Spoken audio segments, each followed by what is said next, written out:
everybody. My name is Bill Payne, and I'm the past commander of the Lamoury Hackett Post 72 American Legion in Saugerties, and also the past Ulster County commander.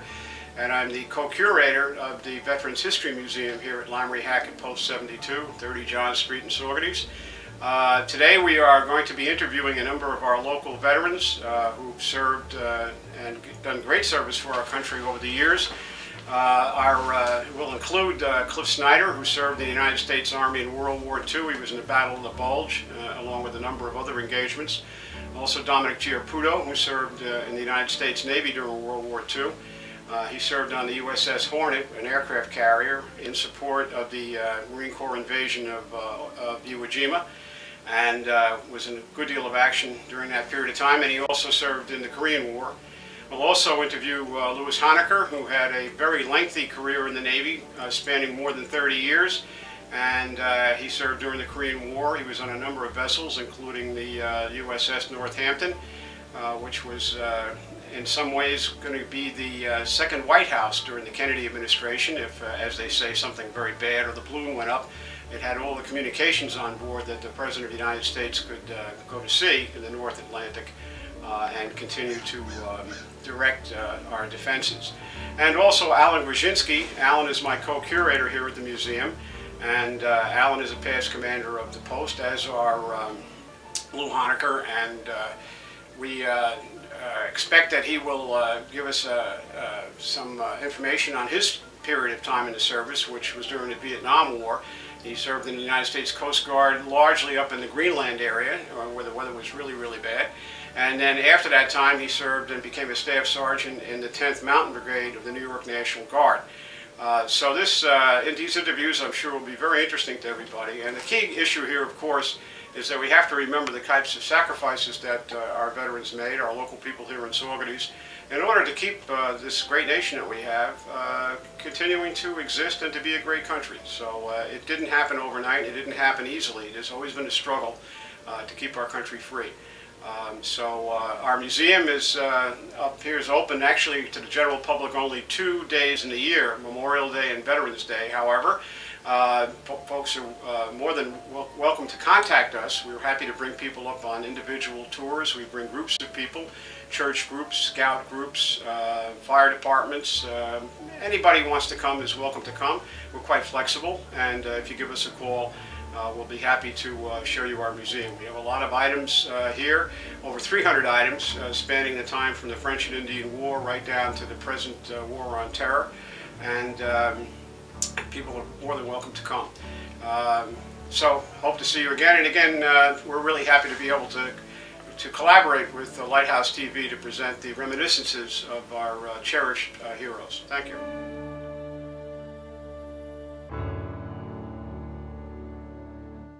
Louis Honecker, H-O-N-E-C-K-E-R. I'm a first-class cook in the United States Navy, retired in 1984. I first joined up in 1949. Served from 49 to 60 in the regular Navy, and then from 60 to 84 in the U.S. Navy Reserve.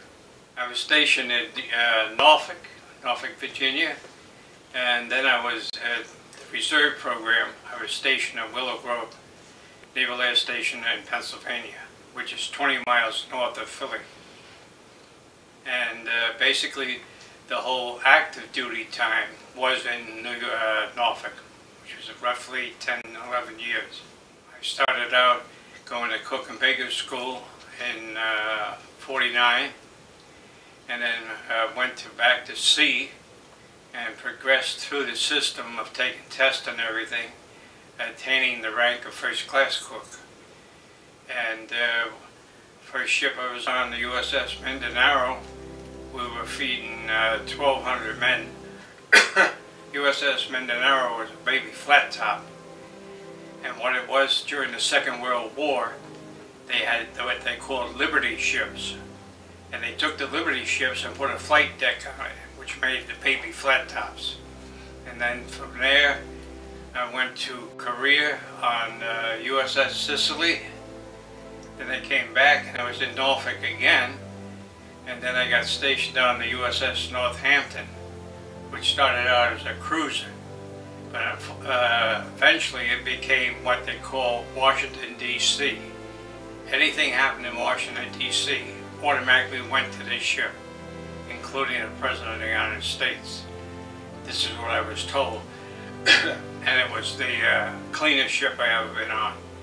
You could eat off the deck. That's how clean it was. Everything was regulations. We've seen presidents on there, politicians. And then that finished my career with the active in 1960. And like I say, I joined the reserve. And then when I got into the reserve program, it was a armory out of New Rochelle, New York. And we drilled one weekend a month out of that armory. And then the armory was closed, I don't know, but I guess money-wise or whatever. And they started shifting us around. And I wound up on a destroyer out of the Bronx, New York, called the USS DeLong. And then from the USS DeLong, I went down to Willow Grove, and that was in '72. And then from '72 to '84, I was in Willow Grove, and eventually retired from Willow Grove. When I joined up, it was in New York City, and they put us on a train. I'm laughing now, but it wasn't funny then. They put us in a train out of New York City, and we thought we were going to go to Great Lakes, Illinois, which is what they told us. Instead, we went from New York to Pennsylvania. Pennsylvania, we went to Virginia, West Virginia. Eventually, it was 14 days on that train until they got us out to Great Lakes, because along the way we picked up recruits from different states and different towns and whatever. And these trains was not anything of comfort. These were coach trains where you sat in one seat and that was it. You didn't have time to wash, shave, or go to work and get any food. What we got the food from was the people that was in the towns that we visited or stopped in. And they brought bag lunches or sandwiches or whatever. And then we got out to Great Lakes, which was about 4 o'clock in the morning. And if you could picture what we must look like after about 10, 14 days on this train, and then the first thing, all you want to do is get a shower, get something to eat, change clothes. But what they did is they have a chief, which is in charge, and he's yelling and screaming at 4 o'clock in the morning, double timing us over to the mess hall to get something to eat. And then from there we went to the barracks. Finally got into it, getting a shower and get cleaned up. And then they ran us over to sick bay, and they started giving us physicals, and they had 2 corpsmen, one on each side of you, giving you shots. So we had about 8 or 10 shots at one time running through the barracks. And basically that involved getting into the training to be a sailor. Teaches us about knots, shipboard life, how to go to work and respect other people and teach you what you were. And it was very interesting. And then that was from, I would say the beginning of July to maybe August, at the end of August. And about mid-September, we graduated from boot camp. And from boot camp, we were assigned either to a ship or to schools. They could qualify for schools you went. I got a ship, and that was out of Norfolk, Virginia, and that was the USS Mindanao. And got in there and started my career. And then after about a year aboard, I put in for cook and baker school, because all my life I've worked in restaurants and stuff like that, and they qualified. So, like I say, I went to school, learned how to do things, and through the years, took tests and eventually became a supervisor in charge of the what we call the galleys, you call kitchens. And we have mess halls. And like I say, the first ship I was on, we feed maybe 1,200. And on the other ships, the tin cans were easy, or the destroyers were about 250. And then I went on to Northampton, which brought it back up to about 1,600. So we had a real run at it. We had the little, we had the big. When we started out, this is the modern Navy today and what was there when I was in is that we had bingo on Sunday usually, and we would have movies at night. So between the movies and the bingo, in the beginning, now today, they on these super carriers they have, and I imagine some of the smaller ships, they have their own TV station. They have what we used to call gedunk stands. There's an ice cream stand, and they go to work and have meals in between the regular meal, entertaining themselves when they watch TV, or they go to work and watch movies. But between the two of them, that's what they do. But that was a difference. I went aboard, I don't know if it was the Intrepid or not, but I was one of the big carriers. The first time I ever saw a TV station, they showed you everything on TV, just like you were home. It was unbelievable. I was awarded the Good Conduct Medal, National Defense Medal, NATO, Korea, Navy Occupation, Naval Reserve Meritorious Service, seven awards there. March 1st, 1984. That's when I retired. My official retirement was in August of '84. After the service, I went into the post office, and I spent over 30 years there, and I retired from the post office. And the thing some people ask me, would I do it again? In a heartbeat. I think it's a great life. It teaches you responsibility, honor of country, and get along with other people. You got to give a little, and you take a little. This is the greatest country in the world, bar none. So that's the way I feel about it.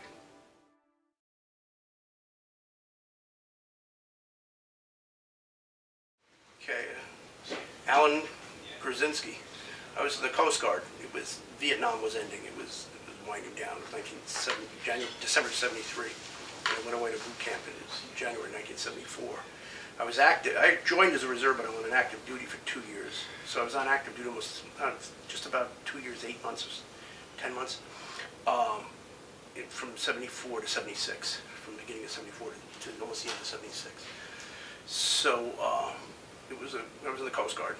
Coast Guard cutter. Actually, after boot camp, shall I take it chronologically here? Yeah, January I went to boot camp in Cape May, New Jersey. Very cold, windy. Our boot camp was the next longest after the Marines. The Marines were 16 weeks. Ours was, I think, 11 or 12 weeks. Coast Guard. That's because they have more small boat type training than like you would get in the Navy. We had a week of 30-foot patrol boats. Firefighting school, the range, and just basically knots and stuff that's sailor stuff, a week of swimming and rescue swimming and stuff. And then I went to machinist school, machinist technician school in Virginia, Yorktown, Virginia, really nice place. If you've ever been down there, it's really beautiful. I was 16 weeks, it was 4 months down there. And it was basically the Coast Guard combined 3 Navy rates: engineman, machinist mate, boiler technician, and gas turbine technician. So you had 4 rates, 4 like 6-week schools in the Navy were like combined into one 16-week for the Coast Guard. And then after that I went on Coast Guard Cutter Evergreen, which was sort of it was icebreaker oceanographic. I did a lot of oceanographic work for the Navy Sound Lab. It was in New London. All these buildings are gone. And this whole, I went there a couple years ago, my daughter was like, wow.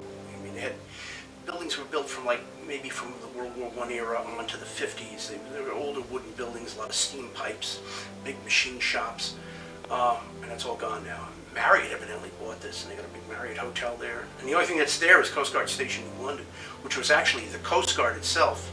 Was inside? It was encased in this facility, which was the Navy underwater systems sound lab, they called it.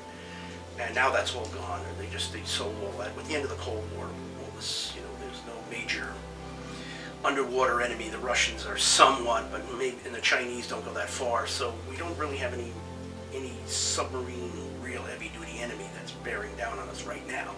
So they dismantled all this stuff. I sold it off and got rid of it. And we we were right across from Electric Boat where they built the submarines. And they were building, when I was leaving, they were building the Trident subs. And then then what happened is now I think they're not building any more Tridents. And the building is just closed. They're basically, both buildings are closed. Where they built the old Poseidons that were built in the 50s and 60s. The building, last time I went through there was like 3 years ago.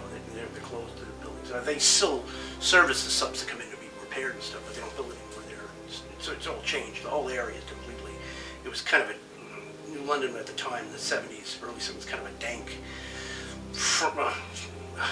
sailor town, you know, just a kind of a seedy place. It's changed. It's revamped the entire town. That was August 74 to August 76. I was on that for 2 years. Then the rest of the time was reserves. Reserve unit was in Albany and Saugerties, which was a great gig. Saugerties was nice. And then eventually they consolidated it, so we went down to Governor's Island, which you had to go down the city, which was a pain in the neck. I would have preferred New Haven, but everybody wanted the 165-foot tugboat that was out of New Haven. And they didn't have the wire up here at that time. The wire was still down in Governor's Island. Then they dismantled Governor's Island, I think in the 90s, I'm not sure, late 80s, early 90s. And they farmed the ships out to different places. I think the wire, which I used to do my reserve weekend on, that's down in St. George, I think it's St. George, Staten Island, either there or Jersey. And they had a lot of the larger tugs. I was on a 110-foot tug, which was actually an ocean-going tug. It was built in the 30s. DC plugs, they had the blue DC plugs. Don't plug you burn up vacuum cleaners or anything. It's strictly, DC electricity. So it was built like in the 30s, and finally the Coast Guard ran everything they had into the ground. It was after 9/11 that they got the money. We had all kinds of secondhand, stuff that was handed down from the Navy. But again, to go back to 9/11, they had everything after 9/11. They got a lot of money after that. I wasn't in Coast Guard. My last days, I think, was April of. I got out in 81, and then I was in the National Guard for 2 years. I was in the Light Infantry. I was in an Army unit for a year, and then the 10th Mountain Division for a year. And basically, that was the reserve time.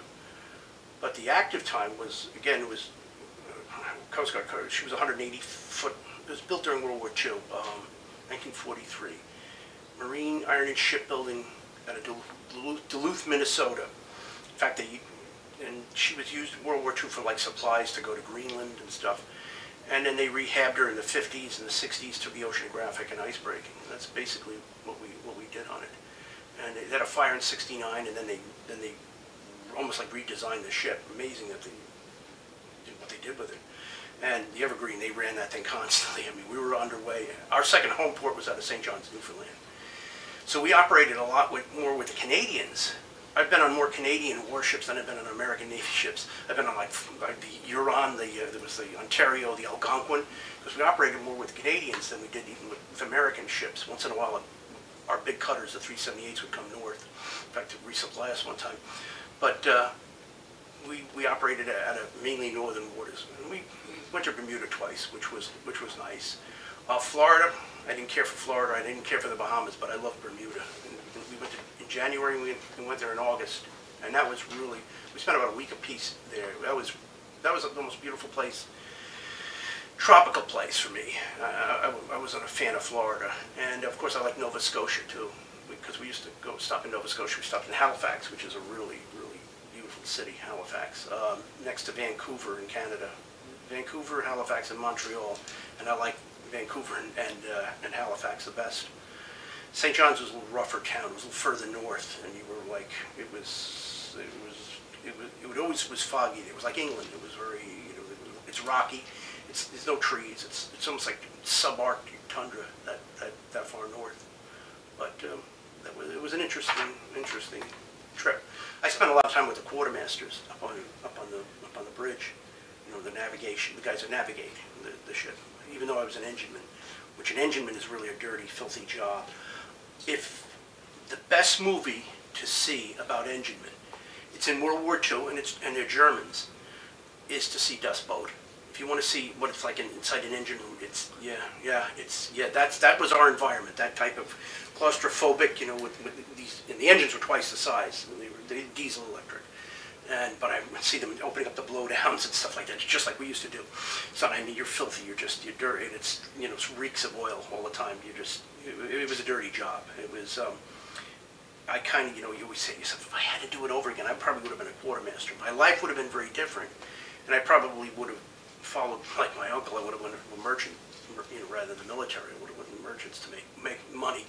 It would have been navigating ships, you know, tankers, whatever. I would have preferred something coastal, like right off the United States or intercoastal waterway. Well, actually, my active time ended. It was August. I went home for like a couple of weeks. Came up here, and then my father, my cousin, and I went down. I got my papers from our yeoman, and then that was the active time. But I still was in the reserves. In fact, an interesting story. Our executive officer, he says, "Well, you're still going to be in the Coast Guard family. You're going to be still in the reserves." He says, "Could we ask you to stand active duty?" I said, "Well, I'll take 2 years on the Polar Sea and 2 years on the Polar Star," which were 2 icebreakers out of Seattle. I'll get to see Antarctica instead of just the Arctic. And but then I come back, and here's the deal: you give me my last 14 years, you give me a light station in Maine. I've always wanted like a lighthouse in Maine. And he says, what are you, some sort of superstar basketball player? We can't do that, you know that." So it was just, I was just throwing something out to be humorous, maybe, and just to see, maybe make some kind of deal. But nah, they're not going to do anything like that for you. So anyway, so I was still in the reserves until April '83. In the Coast Guard, and then I was in the National Guard for 2 more years. And it was around the same time. I think it was June or July '86. I got out of that. So if I did it again, I probably would have went quartermaster instead of. And then I probably would have stayed in the Coast Guard for a little bit more, and then I would have went merchant.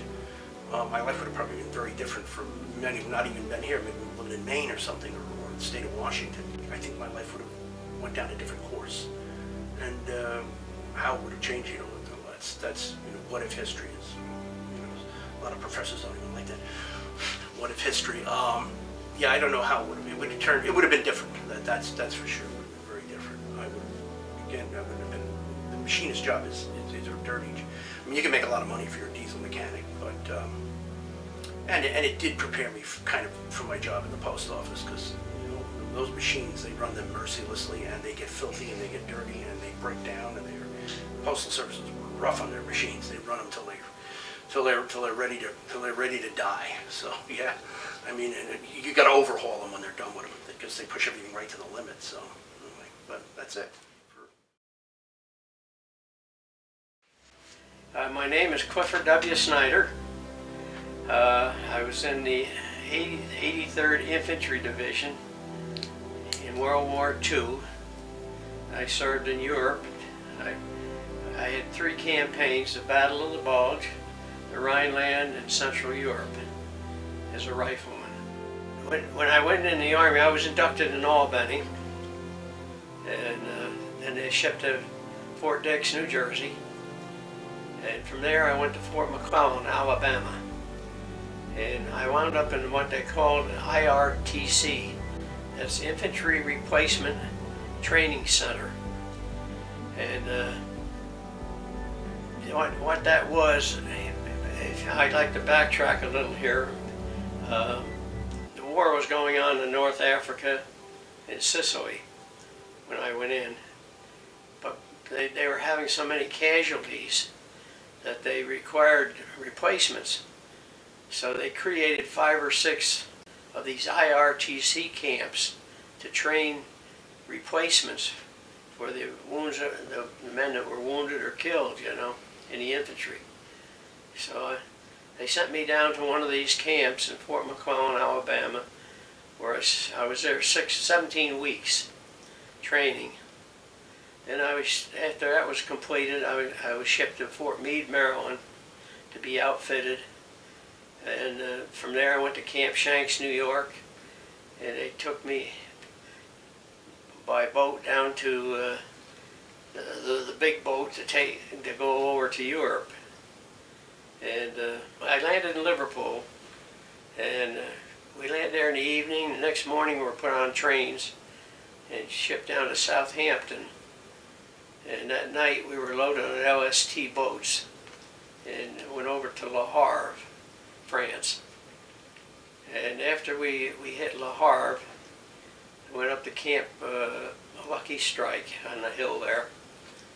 And then they shipped us by train up to Viviers, Belgium, which was the repo depot for the new replacements.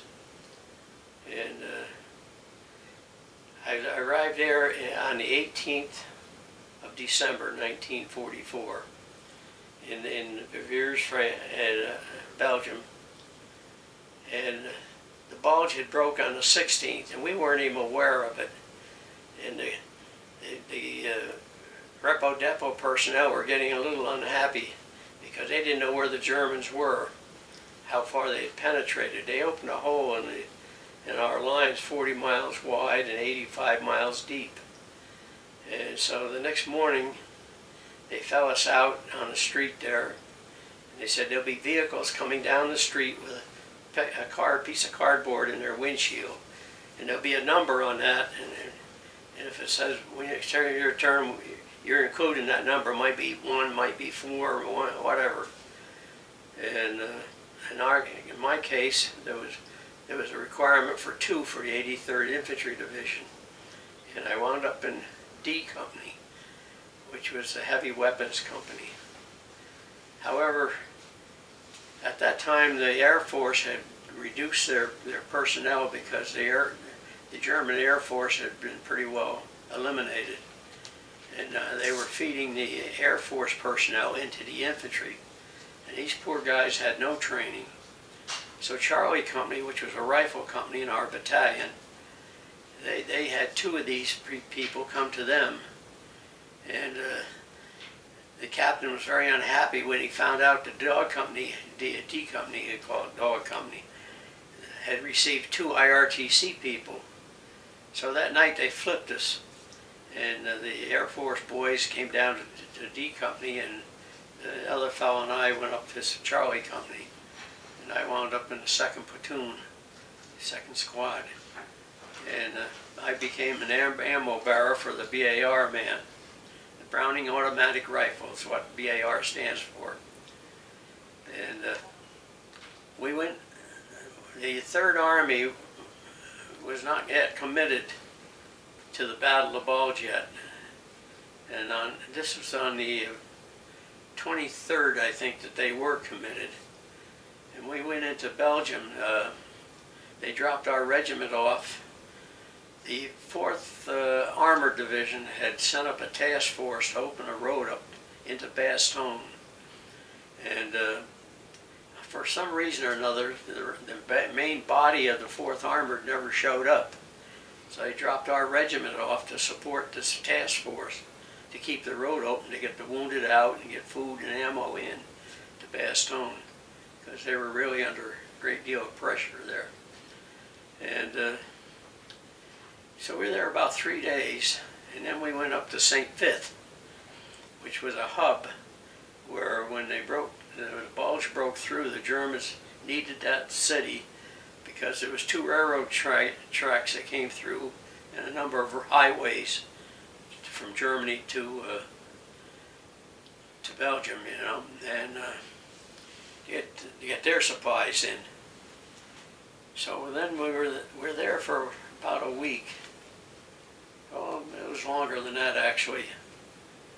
And on January the 6th, the Bulge had been collapsing quite fast. There was a town called Payne, Belgium, that had one of the few remaining roads that they could escape back into Germany on.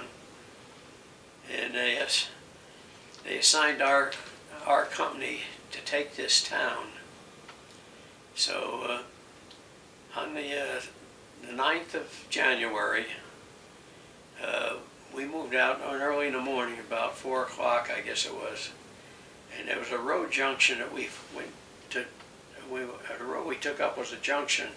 It's just across the bridge that leads into Payne. And fortunately, the Germans, for some reason, probably had taken off and went back to Germany. But they did have a guardhouse on the bridge. And we went up to the the road junction, and they were gone. There was nobody there. So they sent our platoon across the bridge to establish a beachhead, more or less, across this little river. And when we went across, there was this guardhouse on the opposite side, and there was one German in it.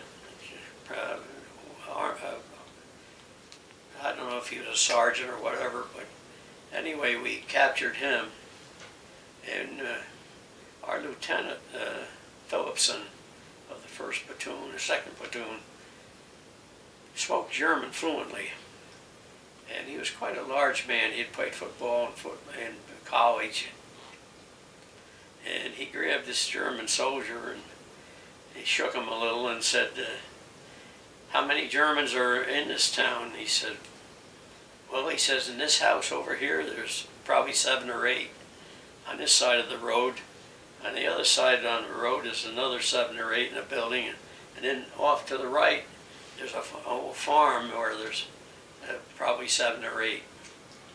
So we took the first squad of our platoon, and they went to the one on the left, and our squad, the one on the right of the road, and the 3rd squad went to the farmhouse. And we captured them all without firing a shot. So anyway, that was on the 9th of January. And that afternoon, the weather was terrible. It was about 14 below zero. And it was snowing constantly. And there was a fog drifting in from the North Sea. So your visibility was never over 40, 50 yards. And it was kind of a nervous situation. And about 2 o'clock that afternoon, they attacked up the road. And there was quite a concentration of Germans on the other end of Payne. And they didn't know we were there, really. But they were coming up to cross the bridge, I think, to take the place where the others had left. And there was a Mark IV tank and a number of infantry, maybe a platoon or 2. And we hit them pretty hard. And the tank turned around, went back, and we inflicted a number of casualties. And we experienced some casualties ourselves. So anyway, Lieutenant Phillipson sent our assistant squad leader back across the bridge. And Captain Gifford, who was the commander of our company, he sent him back to tell him, well, we're ready now. A and B company were supposed to, once we established a beachhead there, more or less, they were going to join us, and we're going to attack the Payne. And the runner come back, and the assistant squad leader, and he said, we must hold our positions, but the A and B company hadn't showed up yet, so that we want to hold it until we'll attack them the next morning.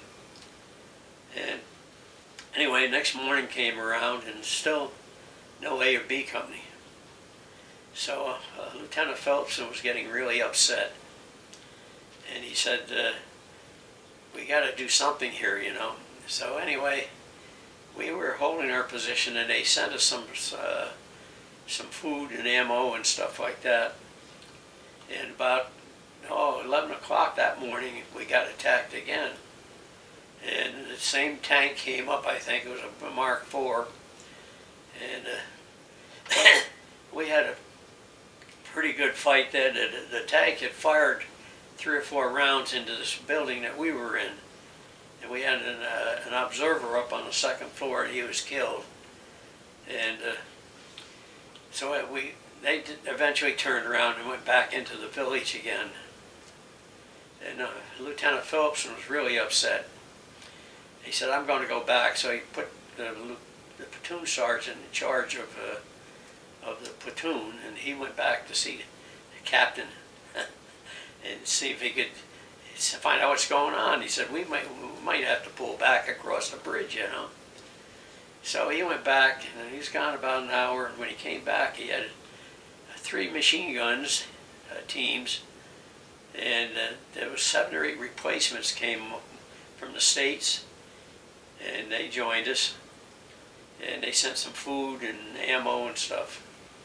And with the orders that we hold until the morning of the 11th, the A and B company was now arriving.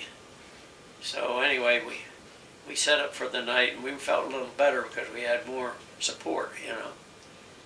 The next morning, A and B company came, and they moved across, and B company went to our left, and there was some stone quarries net up in there, and the A company went to our right, and this is all before daylight.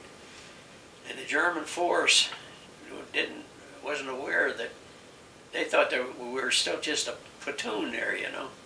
Now we had 3 companies, and the rifle company moved across, and our heavy weapons company took over the road junction. So we were going to attack at 9 o'clock in the morning, but in the meantime the Germans had got more support, and they attacked us at 8 in the morning. So they fired artillery and mortar rounds on us for about 10 minutes, and they attacked. And we really, it was a real slaughter, because when they came out of that fog, we were only 30, 40 yards away. And all I did was keep feeding the clips to this BAR guy, and he was emptying them fast, you know. They only held 20 rounds, and the automatic weapon, he could fire probably 100 a minute if he could, you know. So anyway, we had quite a battle there for, about 10 or 15 minutes, and then they started to pull back, and we started to push them out. And A company went around to the right and hit them on the side. And so we pushed them, at about 11 or 12 o'clock we had recaptured the town. And we had 128 casualties between the 3 companies, the rifle companies, and well, we inflicted over 500 casualties on the Germans, and we captured the town. But we had, you know, we were pretty well beat up. So then we pulled out of there and went back into Belgium, and another units came in and replaced us. And we went back to Belgium and reorganized, got our replacements, and rebuilt again. And the next goal was to cross the Rohr River and go into Germany. And the Germans had flooded the Rohr Valley so that we couldn't get across the river. So we were there about 3 weeks waiting to cross it. But we got a unit citation from Patton for capturing Payne at our company. Our battalion actually got the unit citation. It was a very hard experience to be in a rifle company, because you were always the leading edge.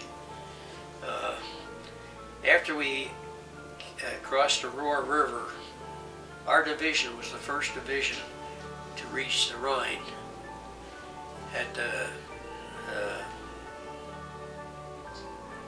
what was it? I can't quite remember the town that we reached. But anyway, we reached the Rhine, and there was a bridge here that if we could have captured it, we could have got across the Rhine, you know. But we were fighting in this village which led down to the bridge, and we could actually see the bridge, and they were fighting us pretty hard for it, and finally they blew it up, so we never got across that bridge.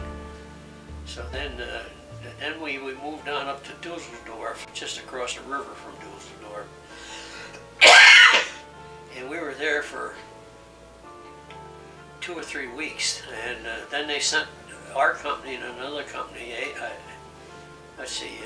A company and C company went up to Holland on the Maas River to train with the Navy to cross the river, you know. And fortunately, the British and the Americans finally established a beachhead further north on the Rhine, and we were were able to take bridges across. We didn't have to take the boats. I was happy about that. But then when we got across the Rhine, the 2nd Armored Division was a crack outfit. It was Patton's favorite. And we were assigned to support them, the 83rd. And what the plan was that they would keep the point meeting moving. And if they hit a pocket of resistance, they'd bypass it. And we come along and clean it out. And that was quite an experience because they were totally motorized and we weren't. So we were picking up German vehicles, and of course they had to get gas up to the tanks, you know? So we were stealing gas off the trucks to keep our vehicles going, so we could keep up with them. Because we couldn't get any truck support at all. And it was funny, we were in a convoy one day there, and we had an old, I think it was a school bus, I don't know, we got a whole platoon in it. And we were traveling in it, and the lieutenant had a German, like a command car. And he and a platoon sergeant and the driver were riding in that, and they were ahead of us. And we were moving along pretty well that day. Some days you could cover 30, 40 miles because the 2nd Armored was really motorized. Anyway, we were stopped, the column, and we were spaced out. They always had to space them out in case of air strikes, you know. And down the side road comes a German command car, and it pulls in a line with us, you know. There happened to be a German general, and he pulled right in front of Lieutenant Phillipson's vehicle. So he gets out of the vehicle, he walks up and taps him on his shoulder. He says, "I'd like to have your pistol, please." He had a nice Luger, you know. So then he was unhappy because he wanted to surrender to a general. He didn't want to surrender to a first lieutenant, you know. So Lieutenant Phillips is going back. He says, "Send up a couple MPs, take this guy back." And then we went. We were moved up to the Elbe River, and that was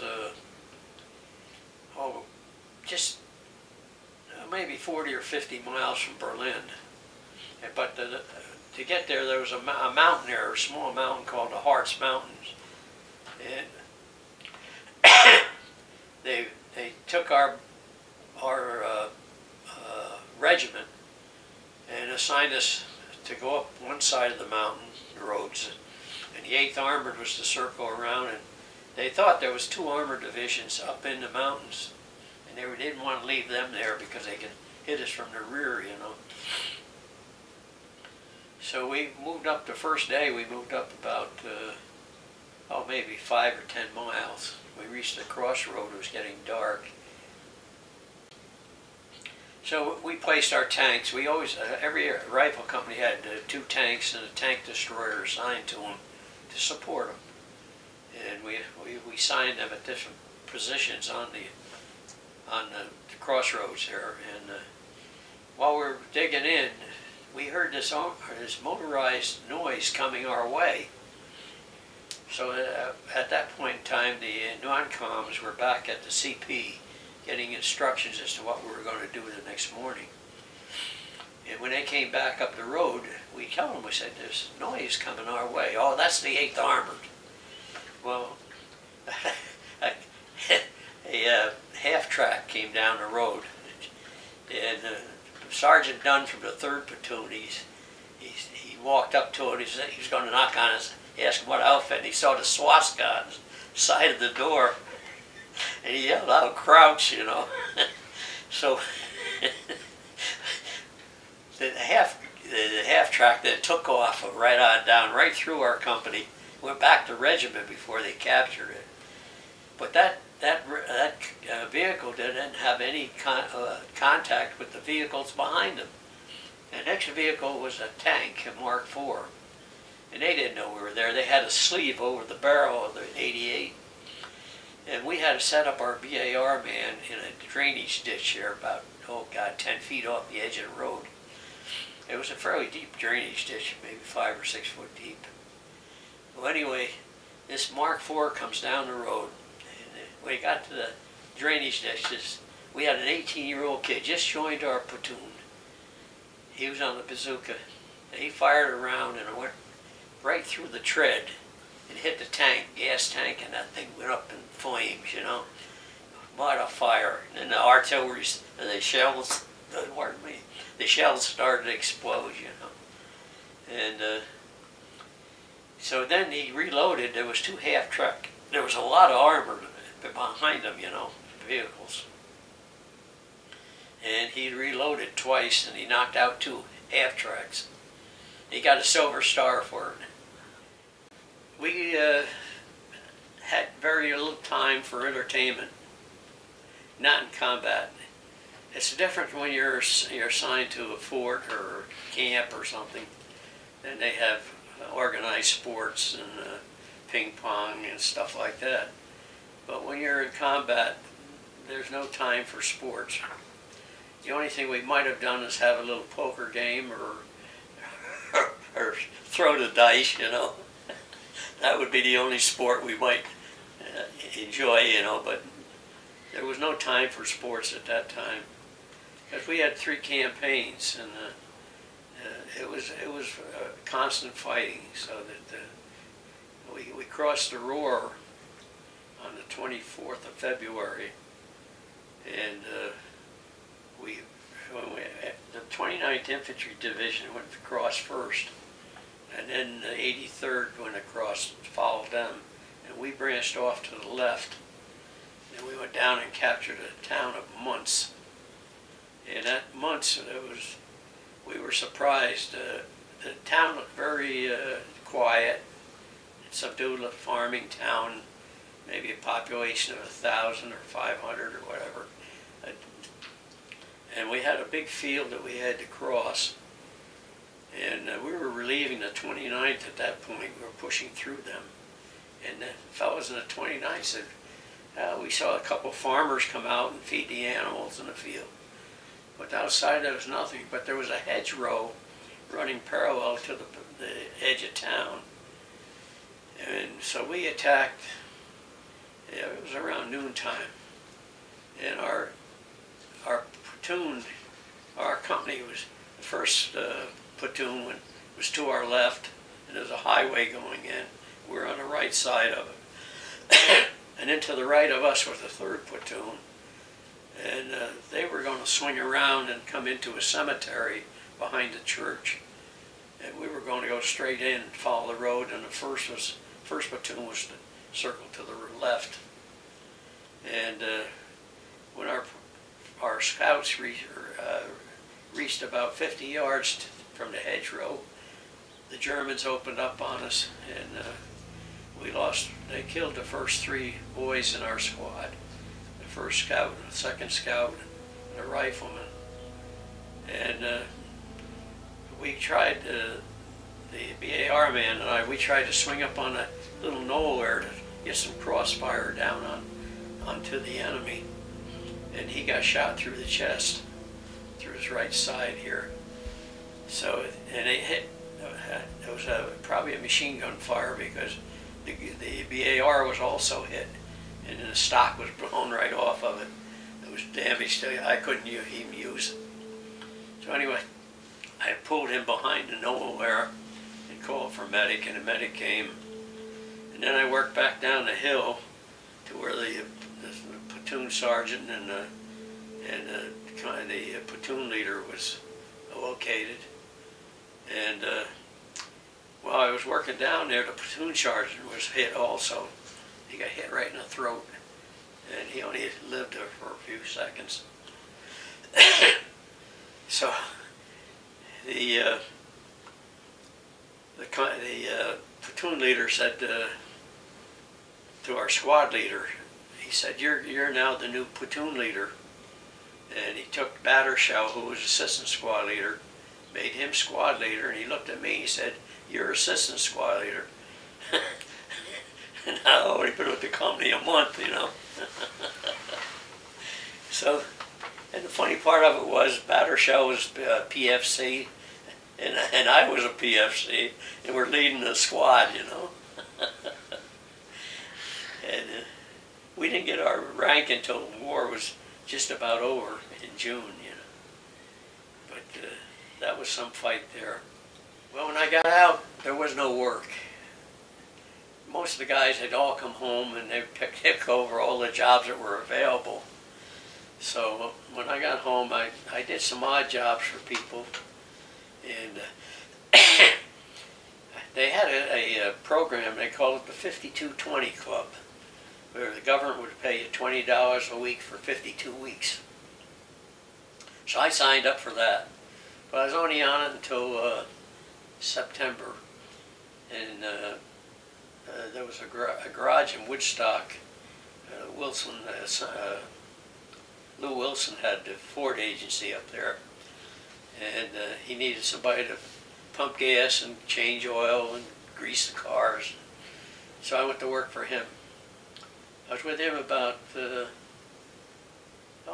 or 9 months, and then Allen Electric up the street, they were looking for a guy. I had experience climbing poles, and they needed somebody to string wire, you know.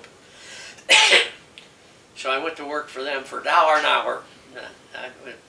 With the Lou Wilson, I was only getting $35 a week, and that included half a day Saturday. So I went to work for Allen Electric, and then the following, in '48, Bill West in Woodstock got a contract with the Thruway to do batch work, haul dry batch up to the mixer, and then they'd mix it. It was a combination of stone and concrete, and they had 3 sections in the truck, and they put three batches in it, and then we dump it into the mixer, and then they pour the concrete. So I got a job with him, and oh, that was great. That we had $1.68 an hour, I think, you know. We worked 10 hours a day and half a day Saturday. I was taking home $100 a week. Man, that was big money. And then in 1950, I went to work for IBM. And I spent 38 years with them. Never retired. What did you do for IBM? Well, I started out as a customer engineer servicing equipment. They sent me to school and trained me. Then I transferred to Poughkeepsie from New York. I was hired in New York City. And the typewriter division, I was in that division, servicing electric typewriters. And then I went to, let's see, I went to Lexington, Kentucky with the typewriter division when they transferred from Kingston. And then I was allergic to bluegrass, so I had to come back. So I came back as a computer operator. The first computer that ever came to Ulster County was 704. And I was an operator on that for about 4 years, and then we got another computer, 405, or no, 705, I'm sorry, 704, 705. And then they were replaced by 94s, another model, you know. And then in 62, I was promoted to manager. I spent 22 years as a manager with IBM. So I had quite a career with them. You know, what was the greatest impression on me was when I came back on a Mexico Victory. It was a Victory ship. And they had supplies on it, but they always had maybe 100, 150 GIs returning. And we pulled into New York Harbor, and you saw that Statue of Liberty. Everybody rushed to the side of the boat. It felt like the boat was going to turn over, you know. But that was the greatest thrill, seeing that Statue of Liberty. We pulled into New York, and then we went to Fort Dix from there. And eventually I was discharged in a week or two after that.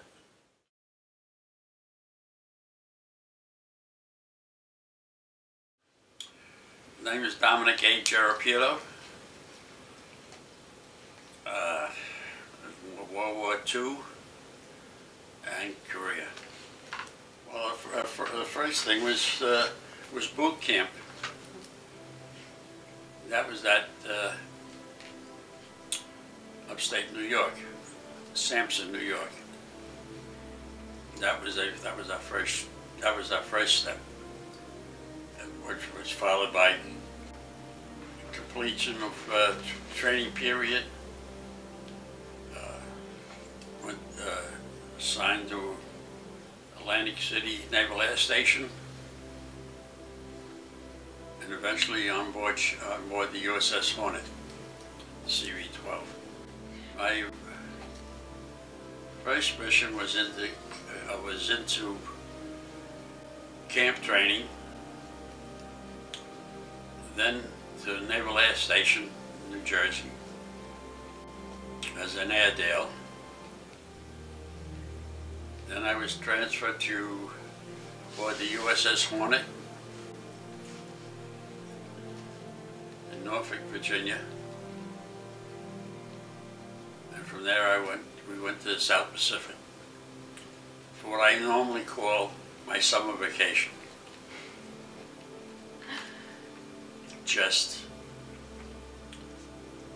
We went through the Panama Canal.